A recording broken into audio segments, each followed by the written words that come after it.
नमस्कार, मैं हूं वैशाली। आप देख रहे हैं the Bharat times news channel. आइए रुक करते हैं आज की बड़ी खबर पर। दिग्गज अभिनेता और राजनेता कमल हासन ने भाषा को लेकर एक बार फिर से चर्चा का बाजार गर्म कर दिया है। हाल ही में उन्होंने हिंदी भाषा को दक्षिण भारत में थोपे जाने को लेकर अपनी चिंता जताई है, जिसके बाद सोशल मीडिया और विभिन्न मंचों पर भाषा को लेकर बहस तेज हो गई है। कमल हासन का यह बयान उनकी नई फिल्म ठग लाइफ के बैन विवाद के बाद आया है, जो पहले ही उनकी राजनीतिक और सामाजिक विचारधारा को लेकर चर्चा में था। कमल हासन का बयान और उसकी पृष्ठभूमि। कमल हासन ने साफ कहा है कि हिंदी भाषा को साउथ इंडिया में जबरदस्ती थोपना गलत है। उन्होंने यह महसूस किया है कि दक्षिण भारत की विभिन्न भाषाओं और संस्कृतियों की अनदेखी करते हुए हिंदी को जबरन बढ़ावा दिया जा रहा है। उनका मानना है कि यह एक तरह का सांस्कृतिक दबाव है जो स्थानीय भाषाओं और उनकी विविधता को नुकसान पहुंचा रहा है।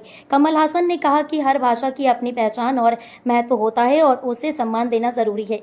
ठग लाइफ विवाद और कमल हासन की स्थिति। कमल हासन की हालिया फिल्म ठग लाइफ को भी रिलीज के पहले ही कई तरह की आलोचनाओं और विवादों का सामना करना पड़ा था। फिल्म पर सेंसर और बैन की मांगे हुई, जिससे उनकी छवि पर असर पड़ा। ऐसे समय में उनका हिंदी भाषा पर दिया गया यह बयान उनकी सामाजिक और सांस्कृतिक समझ को दर्शाता है। कई आलोचक इसे उनके राजनीतिक एजेंडे का हिस्सा भी मान रहे हैं। भाषा विवाद का इतिहास और साउथ में हिंदी का दबाव। दक्षिण भारत में हिंदी भाषा को लेकर वर्षों से विवाद और असंतोष रहा है। तमिलनाडु, कर्नाटक, केरल और आंध्र प्रदेश जैसे राज्यों में स्थानीय भाषाओं को हिंदी के मुकाबले अधिक प्राथमिकता दी जाती है। सन 1965 में हुई हिंदी विरोधी आंदोलन की यादें आज भी ताजा हैं। उस समय हिंदी को राष्ट्रभाषा बनाने के प्रयासों के खिलाफ बड़े स्तर पर विरोध हुआ था।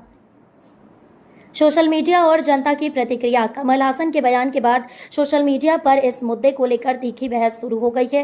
कुछ लोग उनकी बात से सहमत हैं और मानते हैं कि हिंदी को जबरन थोपना गलत है। उनका कहना है कि भारत एक बहुभाषी देश है जहां हर भाषा का सम्मान होना चाहिए। वहीं कुछ लोग कमल हासन की बात को भाषा विरोधी और खारिज कर रहे हैं। कमल हासन की राजनीतिक पृष्ठभूमि और भाषाई मुद्दे। कमल हासन न केवल अभिनेता हैं बल्कि वे राजनीति में भी सक्रिय हैं। उनकी पार्टी मक्कल निधि मय्यम दक्षिण भारत में अपनी अलग पहचान बना रही है। भाषाई विवादों पर उनके बयानों को उनकी राजनीतिक रणनीति के हिस्से के रूप में भी देखा जा रहा है। बहुभाषित भारत में संतुलन की जरूरत।